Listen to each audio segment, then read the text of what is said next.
Évangile selon Marc, chapitre 6.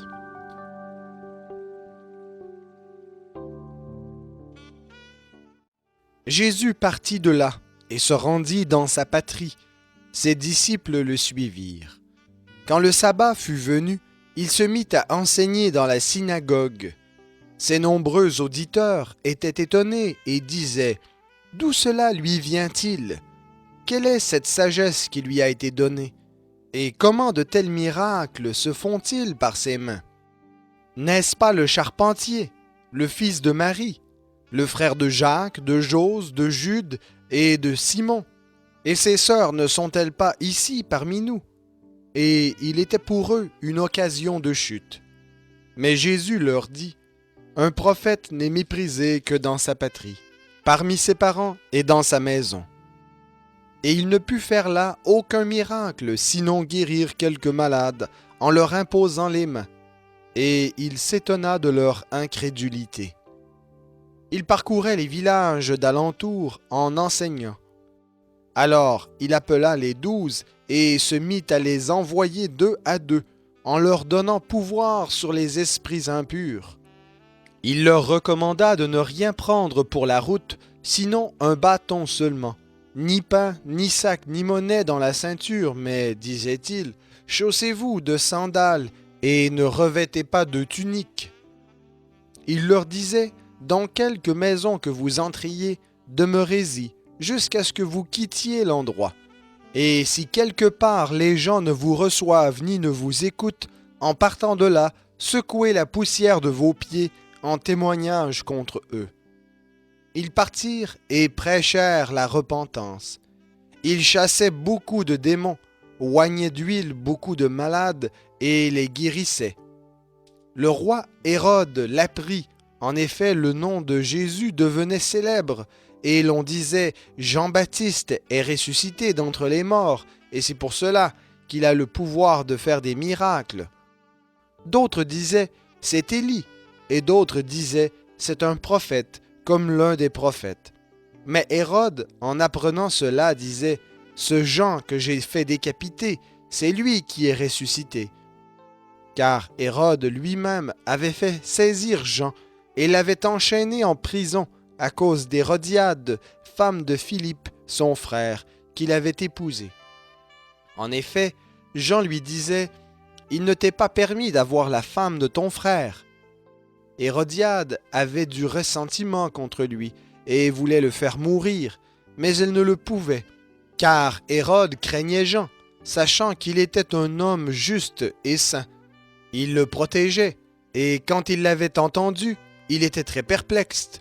Pourtant, il l'écoutait avec plaisir.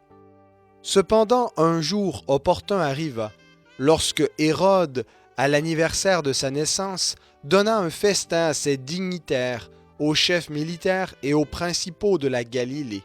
La fille d'Hérodiade entra et dansa. Elle plut à Hérode et à ses convives.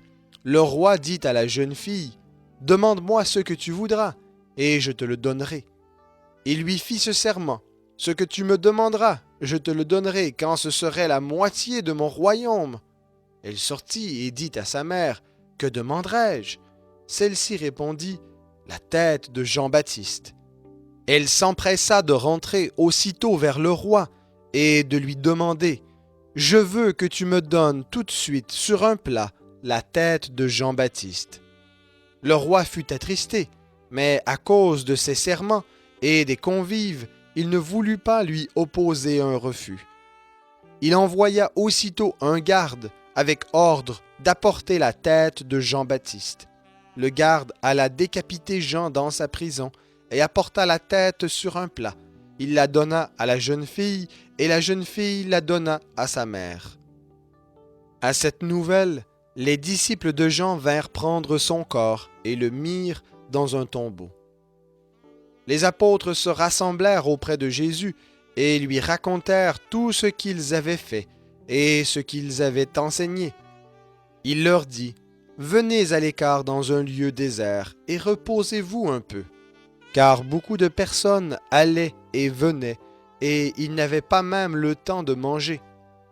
Ils partirent donc dans la barque, pour aller à l'écart dans un lieu désert.